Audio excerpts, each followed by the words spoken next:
Hello दोस्तों, स्वागत है आपका हमारे यूट्यूब चैनल पर। दोस्तों, आज के इस वीडियो में हम देखेंगे कि छत के बीम का जो सरिया है वो गलत बांध दिया गया है और किस तरीके से बांधना बिल्कुल सही तरीका होता है हम आपको ये भी बताएंगे। जैसा कि आप वीडियो में देख रहे हैं कि यहाँ पर शटरिंग का वर्क लगभग कंप्लीट हो गया है और जो है स्टील बांधने का काम किया जाता है।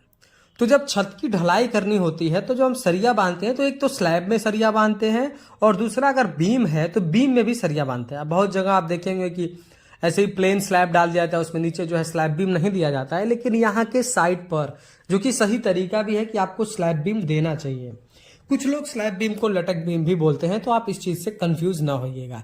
देखिए, स्लैब बीम या लटक बीम क्या होता है, जब आपका छत लग गया और आप नीचे से खड़ा होकर के देखते हैं ना, तो जो सीलिंग होती है उसके बगल में चारों तरफ जो बीम गया होता है उसी को एक्चुअली हम स्लैब बीम बोलते हैं।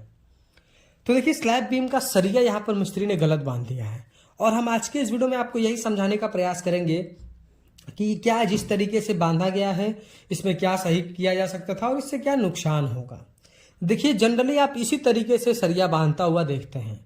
तो मिस्त्री और ठेकेदार का होता यह है कि वो जहां प्रीवियस साइड पे जो काम किए रहते हैं उसी के बेसिस पे अगले साइड पर काम करते हैं। तो वो जो काम को देखते आते हुए उसी को फॉलो करते रहते हैं। उनको पता नहीं होता कि नई चीजें क्या आ रही हैं, इसको करने से क्या होगा, बस वो जो चीज जान रहे हैं बस वही जान रहे हैं। तो इसलिए जनरली सारे साइडों पर आप इसी तरीके का सरिया बंधा हुआ बीम में देखेंगे, चाहे वो प्लिंथ बीम हो चाहे स्लैब बीम हो, ये दोनों पे एप्लीकेबल है। पर अभी हम बात कर रहे हैं स्लैब बीम के बारे में।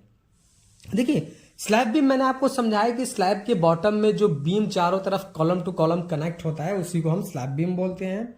देखिए, इसका काम क्या होता है ना कि जब भी स्लैब पर कोई लोड आता है तो स्लैब उस लोड को बेयर करता है और अपने स्लैब बीम के थ्रू कॉलम तक ट्रांसफर करता है। और कॉलम क्या करता है, सारे के सारे लोड को फुटिंग को ट्रांसफर करता है, फुटिंग सारे लोड को सॉइल में डिस्ट्रीब्यूट कर देता है। यानी कि सीधा मैकेनिज्म आपको अगर हम समझाएं तो स्लैब बीम का एक बहुत इंपॉर्टेंट रोल है लोड को ट्रांसफर करने में। दूसरा, स्लैब बीम जो है हमारे स्लैब को हॉरिजेंटली बॉटम साइड से एक बेहतरीन सपोर्ट प्रोवाइड करता है, जो कि एक स्टेबिलिटी भी प्रोवाइड करता है। स्लैब बीम को स्लैब को हमारे झुकने नहीं देता है। तो ये हमारा स्लैब बीम का काम है। देखिए, स्लैब बीम जो आप ये देख रहे हैं ये तो स्लैब बीम है ऐसा है जो आपको बॉटम में दिखेगा।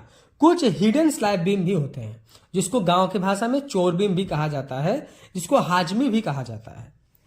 तो इसका काम यह है, ये इस तरीके का बीम होता है जो स्लैब की थिकनेस के बराबर ही होता है, पर काम स्लैब बीम का करता है। पर अगर हम ज्यादा कैपेबल की बात करें तो स्लैब बीम हमारा कहीं ना कहीं बहुत सारे टर्म में स्लैब में जो हिडन बीम होता है उससे काफी मजबूत होता है।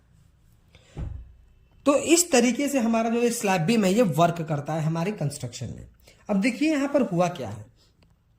जैसा मैं आपको दिखा रहा हूं कि बीम एक कॉलम से स्टार्ट होकर दूसरे कॉलम पर आकर एंड हो जा रहा है, बिल्कुल आखिरी छोर पर, आखिरी एज पर।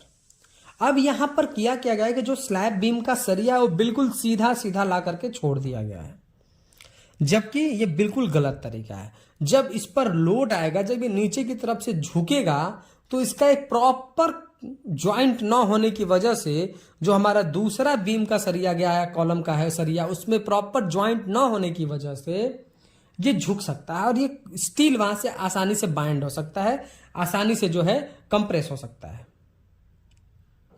अगर हम सही तरीका को फॉलो करें, सही तरीका क्या है कि जब हमारा स्लैब बीम जहां से एंड स्टार्ट हो रहा है वहां भी और जहां पर एंड हो रहा है वहां, यानी बोथ साइड, हम जैसे आपको इस वीडियो में इमेज के माध्यम से समझा रहे हैं, इस तरीके से आपको हुक्स प्रोवाइड करना होता है, नीचे भी और ऊपर भी।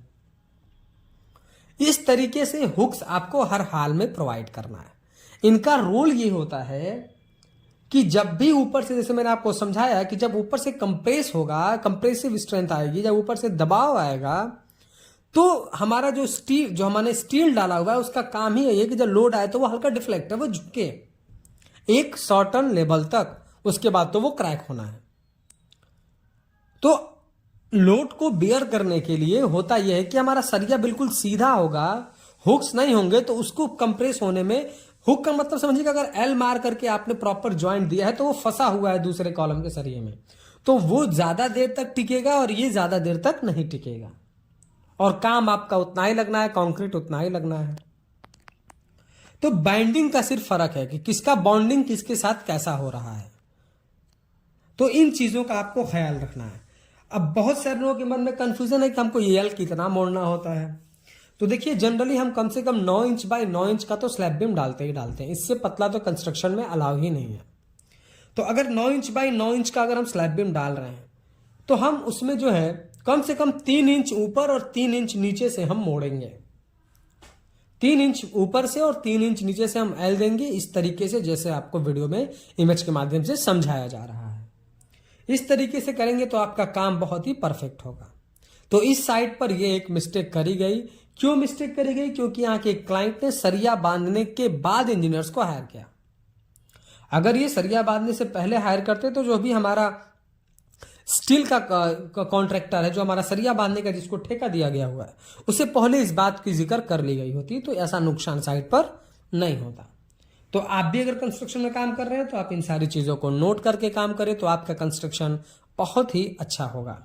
अगर आप किसी तरीके का ड्राइंग बनवाना चाहते हैं, फ्रंट एलिवेशन बनवाना चाहते हैं, या किसी तरीके की साइट विजिट चाहते हैं, या फिर कंस्ट्रक्शन से रिलेटेड कोई भी आपको कंसल्टेंसी करनी है, तो आप हमको डीएम कर सकते हैं, कमेंट करके बता सकते हैं, या फिर डिस्क्रिप्शन बॉक्स में हम आपको हमारा कांटेक्ट नंबर मिल जाएगा, वहां से आप हमें कांटेक्ट भी कर सकते हैं। वीडियो पसंद आया तो प्लीज़ वीडियो को लाइक करें, और अगर चैनल पर नए हैं, कंस्ट्रक्शन से रिलेटेड ऐसे ही इंफॉर्मेटिव वीडियोज इन फ्यूचर देखना चाहते हैं तो प्लीज़ चैनल को सब्सक्राइब करके बेल नोटिफिकेशन को ऑल पर प्रेस कर दें। Thank you.